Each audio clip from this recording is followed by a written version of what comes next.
Se você não sabe quem é você depois dos 30 anos, a crise de identidade dos nossos 30 anos, eu vou te dar 10 dicas de como você entender o que está acontecendo na sua fase de vida agora e mudar com 10 dicas. Um dos primeiros passos é que a gente tem que parar de tentar fugir do que está acontecendo, tentar fugir dos nossos sentimentos e começar a entender de fato o porquê que eu estou vivendo essa crise, né? Então eu relacionei 10 dicas para poder te ajudar nesse processo, para você se conhecer e realmente entender o porquê que você está vivendo essa crise existencial. O primeiro é: pare de fugir do que você sente. A crise, ela não é um problema, ela é um aviso de algo que você se esqueceu, de algo que você deixou passar, de algo que você ainda não lembra quem você realmente é. E talvez no meio do caminho a gente acabe se perdendo, né? A gente vai vivendo no piloto automático e no final a gente acaba esquecendo do que realmente importa pra gente, devido às nossas demandas, devido às coisas que a gente vem vivendo no nosso trabalho, no nosso relacionamento, na nossa casa, na nossa família. E por conta disso a gente vai esquecendo do que realmente é importante pra gente. Então, por isso que é extremamente importante a gente buscar esse autoconhecimento do que nós realmente gostamos em nós, para que a gente consiga atravessar essa crise dos 30 anos. Então, o primeiro passo é: pare de fugir do que você realmente sente e comece a observar quais são as emoções que você está sentindo nesse momento. O segundo é, acho que o mais importante, que é a gente parar de se comparar, né? Nesse processo, a gente começa a fazer várias comparações com várias pessoas que a gente conhece, que a gente segue no Instagram. Poxa, a pessoa tem 30 anos e eu ainda não tenho aquilo que essa pessoa tem. Então a gente começa a achar que a gente está atrasada para alguma coisa na nossa vida. Mas eu estou atrasada para o que exatamente? Se é a vida da outra pessoa que está tendo aqueles resultados. Então a gente acaba entrando num piloto automático e numa competição com outras pessoas que não tem a necessidade, não existe essa necessidade. A vida é minha e eu não estou atrasada. Então pare de achar que você está atrasada, porque você está deixando de viver a sua vida porque você está se comparando com as outras pessoas, né? Com os resultados das outras pessoas. Cada um tem o seu processo.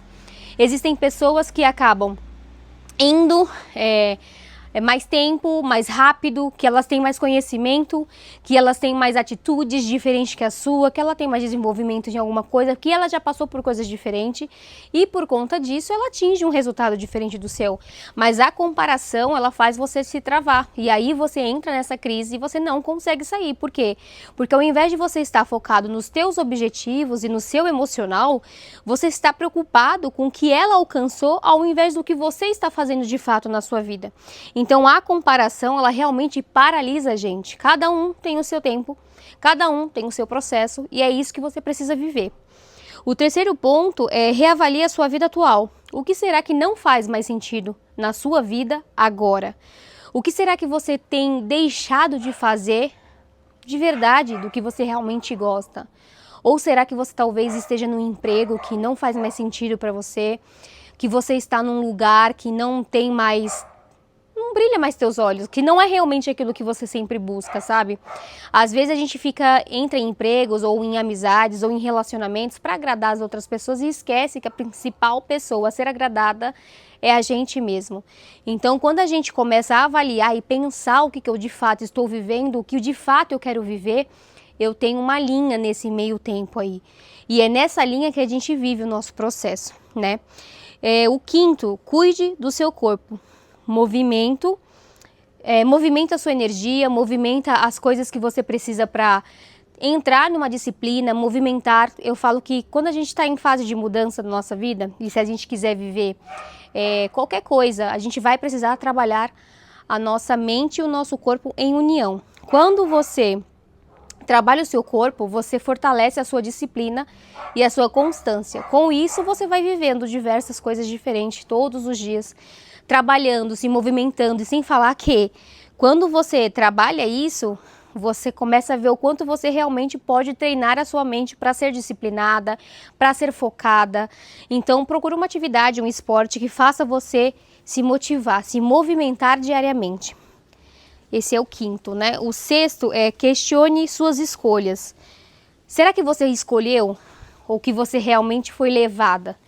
Será que você escolheu ou será que você foi jogada para aquela escolha? Então é muito importante a gente se perguntar e se questionar se realmente eu estou vivendo aquilo que eu gostaria de viver ou se eu fui levada para aquela direção, talvez por amigos, pelos familiares, pelos nossos relacionamentos, pela pessoa que você vive, seu marido, sua esposa, enfim.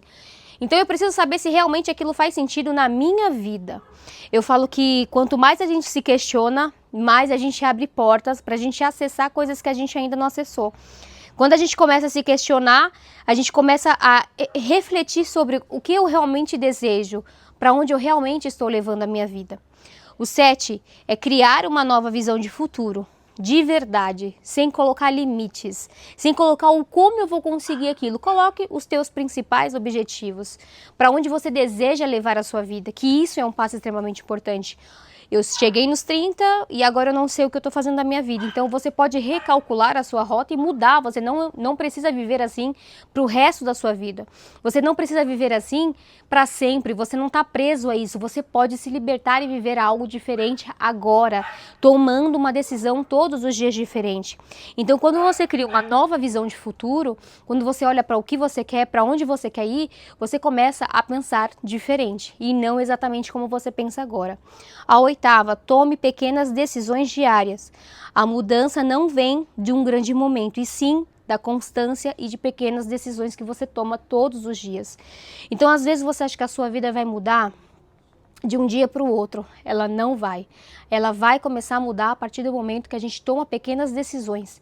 É como se fossem pequenas pílulas diárias, onde a gente vai aos poucos tomando uma decisão. Aos poucos eu faço um esporte, aos poucos eu começo a entrar no objetivo que eu realmente desejo. E assim a gente vai construindo todos os dias um pouquinho daquilo que eu quero. O pessoal espera muito pela mudança, virada de chave, né? Mas a grande virada de chave, ela vem depois de várias decisões que você toma. 9. Pare de esperar a motivação. A ação vem antes da vontade. Ninguém faz o que tem vontade. Quem faz o que tem vontade é criança e mesmo assim a gente tem que limitá-las. Então, você não vai ter vontade de mudar, você não vai ter vontade de frequentar diariamente, ter constância, ter foco. Você vai precisar sim ter a disposição e a disciplina para você alcançar o que você realmente deseja. Então, você vai ter que ter constância, pílulas diárias da sua vida para se tornar uma nova pessoa, para sair dessa crise existencial, né? E a questão da motivação, ela não vai vir, porque um dia a gente acorda motivado, o outro a gente já não acorda. Só que é no outro que a gente não acorda que a gente começa a viver diferente, porque eu tomo uma decisão mesmo eu não estando motivada a isso. E a 10ª, assuma uma nova identidade. Você não precisa continuar sendo quem você sempre foi, né? E quando a gente assume essa nova identidade, a gente começa a ver que quanto tempo a gente se deixou para trás. Porque às vezes você vive numa camada na sua vida que você está se escondendo quem você realmente é, escondendo quem você realmente foi, as suas vontades, o que você realmente deseja fazer. Quando você acorda para isso e começa a viver uma nova identidade na sua vida, você começa a viver exatamente aquilo que você deseja. E isso é o poder. E isso realmente é o poder. É quando você encontra a sua melhor versão, a sua melhor identidade e começa a viver de fato na melhor existência que você pode viver, acessar a real identidade que você merece, criar uma realidade diferente. E a gente só cria uma realidade diferente quando a gente acessa a nossa melhor versão. A crise dos 30, ela não é ruim. Na verdade, ela é boa porque ela faz você acordar para entender quem é você de verdade. Para acordar e ver que tem coisas que não fazem mais sentido e que você vai precisar tomar uma decisão para sair disso. Então, ela não é o fim da jornada, sabe? Ela é o começo da sua jornada. Ela é o começo que vai fazer você observar quem você realmente é, acreditar no seu potencial, acreditar em quem você é, e você começar a observar todos os teus sonhos que falaram para você que não era possível, mas você começa a se incomodar porque você vê pessoas fazendo e você ficando exatamente no mesmo lugar. Por isso que ela vem tão forte. Mas a partir do momento que você para, entende as suas emoções, entende que você não está vivendo a sua melhor versão por conta de algumas coisas que você viveu, de coisas que foram passadas, você começa a viver de fato essa real identidade. E nada mais do que é de você se autoconhecer, de você buscar em você as respostas, porque às vezes a gente acha que as respostas estão fora, mas na verdade não. Todas as nossas respostas, tudo aquilo que a gente procura na nossa vida, que a gente busca, está dentro de nós. Então, quando eu procuro alguma coisa, quando a minha vida não reflete o que eu quero, eu olho para dentro de mim e me pergunto, por que está refletindo isso? Aonde é que eu preciso aprender? O que eu preciso buscar? Então, agora é o momento de você olhar para dentro de você e procurar todas essas respostas internas e buscar isso cada vez mais fundo. Então, que você faça essas 10 dicas que eu dei para você e se aprofunde cada vez mais dentro do seu autoconhecimento, né? Dentro do que você realmente procura, dentro do que você realmente busca na sua vida. Então, isso é uma coisa muito importante. Às vezes a gente passa a vida inteira trabalhando, cuidando das outras coisas e esquecem de quem a gente realmente é nesse período. Então isso vem para mostrar o quanto nós temos valor na nossa vida, o quanto nós realmente precisamos procurar em cada vez buscar o amor próprio, o autoconhecimento e ser obcecada por a gente até a gente se tornar uma mulher diferente, um homem diferente e alcançar os nossos resultados. Então não se compare, dê o seu tempo e aproveite para curtir esse momento como um crescimento para a sua vida. Dentro do desafio 30 dias, que eu tenho de uma nova mulher, uma nova fase, existem várias técnicas que a gente aprofunda durante 30 dias para você realmente se conhecer. Mas você pegando essas 10 dicas que eu dei aqui para vocês e colocar em prática nos próximos 30 dias, eu tenho certeza que você vai buscar e vai se conhecer ainda mais profundamente. Então aproveita isso, coloca em ação e eu tenho certeza que essa crise ela vai passar quando você menos esperar. Um beijo e até o próximo vídeo.